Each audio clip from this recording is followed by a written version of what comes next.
Le dernier quart d'heure de Smart Bourse chaque soir, c'est le quart d'heure thématique. Le thème ce soir qu'on vous propose, c'est de faire un focus sur le secteur bancaire européen spécifiquement, avec les spécialistes d'Axiom Alternative Investment et l'un des associés gérants, David Benamou, qu'on retrouve en plateau. Bonsoir David. Merci beaucoup d'être là. Vous êtes les grands spécialistes du secteur bancaire, à travers la dette bancaire, mais à travers les actions bancaires également. Il y a un fonds dédié aux actions bancaires européennes chez Axiom AI.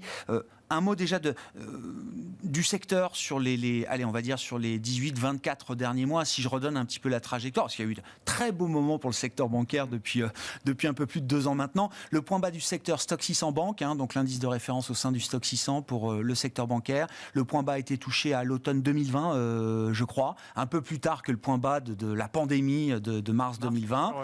Et puis, superbe re-rating, revalorisation du secteur bancaire en termes de prix, en termes de valorisation, jusqu'à un point haut qui a été atteint en ce début d'année 2022, avant le déclenchement de la guerre en Ukraine, qui a marqué un coup d'arrêt assez net quand on regarde un graphique. Déjà, peut-être dire un petit mot de cette rupture de tendance, et puis faire un peu l'état des lieux du secteur bancaire aujourd'hui en Europe. En termes de prix, on revient sur les niveaux d'il y a 1 an. Est-ce que c'est le cas également en termes de valorisation, ou est-ce que les valorisations sont revenues à la cave, comme on les connaissait avant ces 2 années assez particulières, 2020-2021 ? Ouais. Alors, on est revenu à des niveaux assez bas, et plutôt, quand on raisonne en price to book, on est à peu près à 0,42 en moyenne sur le secteur bancaire européen aujourd'hui, ce qui nous place en fait pas loin de mars 2020. Donc on est vraiment à des niveaux extrêmement bas. Alors, ce qu'il y a de très intéressant, c'est que juste avant la rupture qu'on a connue avec le conflit ukrainien, on avait sur le secteur bancaire européen tous les clignotants ouverts. C'est pour ça que les banques européennes se revalorisaient. Alors, les clignotants, c'est quoi ? C'est d'abord le niveau de capital réglementaire qui est très élevé, les prêts non performants qui sont à des niveaux historiquement bas, et puis la profitabilité qui était revenue, et les perspectives qui étaient celle tout simplement d'un changement de contexte de taux, c'est-à-dire que, je rappelle un élément fondamental, c'est qu'avec des taux négatifs, chaque euro déposé dans une banque doit être redéposé à la Banque Centrale Européenne, et c'est moins 0,50, enfin c'était moins 0,50, ça l'est d'ailleurs toujours encore, toujours, ça n'a pas changé, au moment où on se parle. Et c'est un coût pour les banques, c'est-à-dire qu'on est depuis des années dans une situation où les banques ne peuvent pas repasser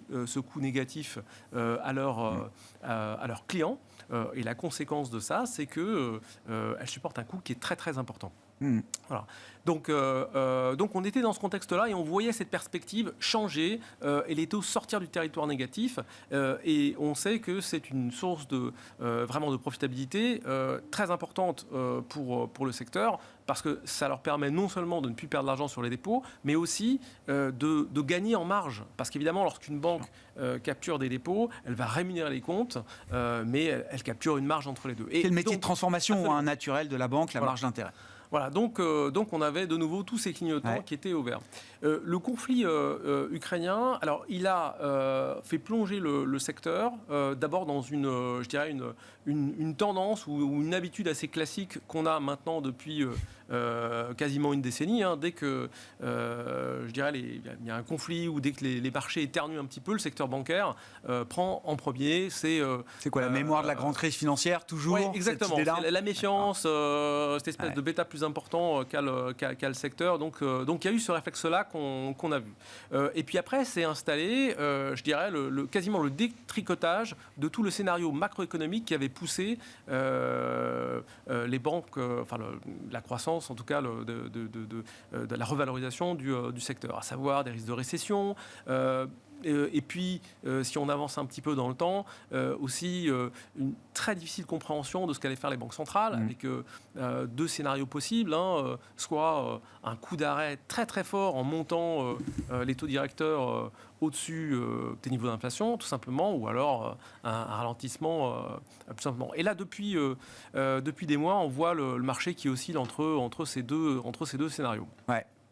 Alors, qu'est-ce qui se passe quand on regarde le secteur aujourd'hui ? Si on fait le tri entre les inquiétudes psychologiques... le bruit, la réalité. Voilà, le bruit, la réalité. La première chose, c'est qu'on a un secteur qui reste ultra capitalisé. Bon, premier point. on a un niveau de prêt non performant qui est historiquement bas. Même si on le double, ça ne mettra aucune banque en faillite et ça ne les rendra pas improfitables. Aujourd'hui, on est sur des trends de return on equity, de retour sur fonds propres, qui sont presque de 10%. Donc, on a complètement changé de contexte. Le taux de croissance des prêts aujourd'hui est de l'ordre de 5 à 6% par an. Donc, on est vraiment sur un secteur qui est à nouveau en pleine dynamique de croissance. Bon. Alors, on entend aussi à nouveau Monsieur Enria qui, Donc là, c'est la question des dividendes, du retour aux actionnaires. Il y a eu la pause Covid, effectivement, on a tout suspendu, et puis ça a été réouvert. Et là, entre la crise géopolitique, le risque économique, de fragmentation et autres, on voit donc le chargé de la supervision bancaire au sein de l'institution européenne, c'est ça ? Le BA. Ouais. Le BA.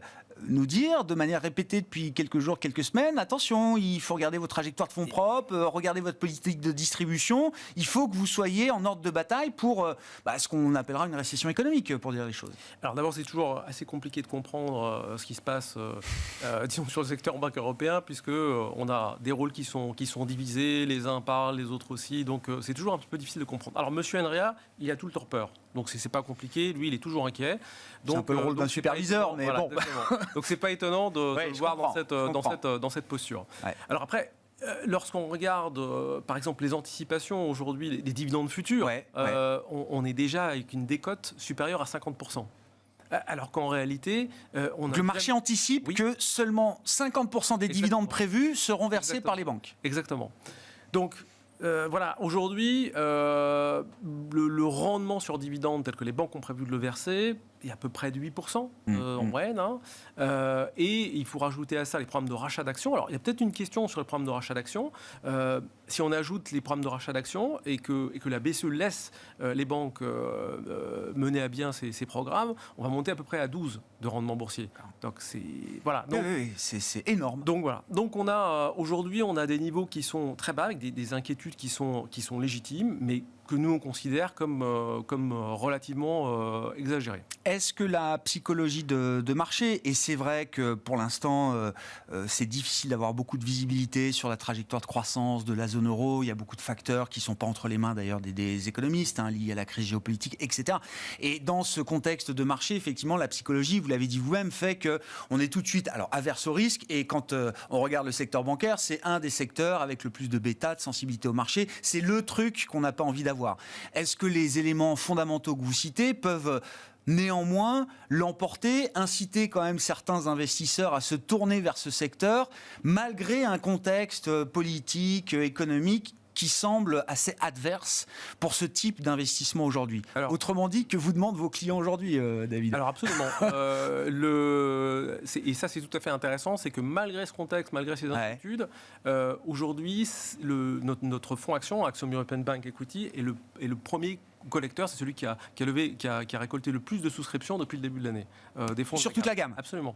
Donc on voit en fait cette réallocation. Alors les gens sont inquiets, tous n'y vont pas ou commencent à y aller, mais tout le monde sent bien que certes il y a un contexte qui n'est pas rassurant, avec beaucoup d'incertitudes, mais malgré tout, je crois que les gens ont quand même conscience des fondamentaux, qu'on est en train de changer d'époque pour le secteur bancaire, et que voilà, lorsqu'on regarde des métriques en fait objectives, on se rend compte que c'est quand même solide. Ouais. Dans le reste de votre gamme, parce que c'est vrai que là on se focalise sur les actions bancaires, mais historiquement vous êtes des spécialistes de la dette bancaire en Europe notamment. La gamme est quand même très large aujourd'hui.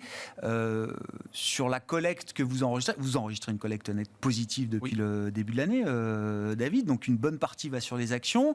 Comment se répartit l'autre partie? Là, les clients qui viennent chez Axiom, qu'est-ce qu'ils viennent chercher pour ceux qui ne cherchent pas spécialement les actions bancaires européennes? Alors la deuxième allocation, c'est notre fonds short duration, Axiom Short Duration. Évidemment, il n'y a rien de surprenant là-dedans, puisque en période de volatilité, ou en tout cas d'incertitude sur ce qui va se passer sur la courbe des taux, les gens sont venus sur des fonds à duration faible.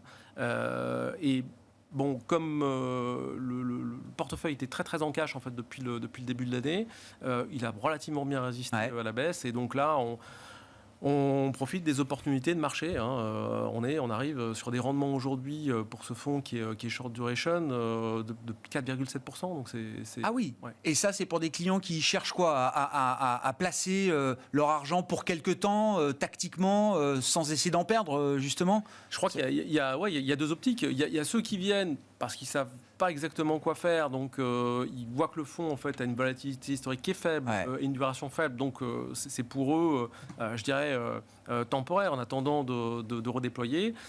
Et d'autres regardent le rendement annualisé sur long terme. Ça reste 2% aujourd'hui de rendement annualisé.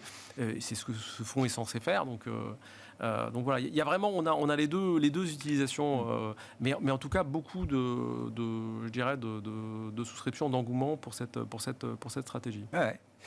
Dernière question, la question M&A, David. BNP Paribas, ABN AMRO. Bon, alors c'était il y a quelques semaines, effectivement. Est-ce que c'est pas une petite histoire? Est-ce que c'est le début d'une histoire, sachant que BNP a été peut-être la dernière grande banque européenne à mener une acquisition d'envergure. C'était Fortis à la sortie de la grande crise financière, si je dis pas de bêtises, David. Ils avaient fait BNL, l'Italie, etc. Donc ils ont cette capacité à le faire. Ils ont vendu Bank of the West aux États-Unis. Ils ont de l'argent pour le faire. Est-ce que c'est le début d'une histoire? Alors, BNP, c'est la banque la mieux placée quasiment pour faire du M&A en Europe aujourd'hui, pour deux raisons. Ils ont un track record qui est assez remarquable. Et puis, ils viennent de sortir des US. Donc, ils ont pas mal de sous à dépenser, entre guillemets. Donc eux, ils sont prêts. Et donc, c'est le candidat, je dirais naturel. Absolument. Ensuite, on a d'autres candidats. Unicredit, M. Orcel, qui est un homme du M&A, il est là aussi pour améliorer la franchise locale en Italie. Donc, oui, clairement, on est en train de changer d'époque, changer d'air. On était les 10 dernières années dans un secteur bancaire en restructuration où le management était là pour couper les coûts, faire des augmentations de capital. Et pendant toute cette période-là, à chaque fois que je vous ai posé la question M&A, vous avez été très très prudent en disant oui, localement, domestiquement, notamment en Italie ou en Espagne, il y a des choses qui se font et qui doivent continuer à se faire. Mais sur l'idée d'une fusion européenne, pan-européenne, vous avez toujours été très très prudent. Vous dites là, si l'histoire change, c'est peut-être demain quelque chose qui redevient possible. Oui, alors il y a toujours des sujets réglementaires un peu compliqués à traiter, mais en tout cas, de manière certaine, on a aujourd'hui des candidats en M&A qui sont capables de le faire. BNP, c'est le meilleur exemple, mais il y en a d'autres. Ouais. Merci beaucoup David. David Benhamou, spécialiste donc du secteur bancaire avec les équipes d'Axiom Alternative Investment. Vous êtes associé gérant d'Axiom. Merci d'avoir été l'invité du quart d'heure thématique ce soir de Smart Bourse sur Bismart. Voilà pour cette émission. On se retrouve demain à 12h30 en direct.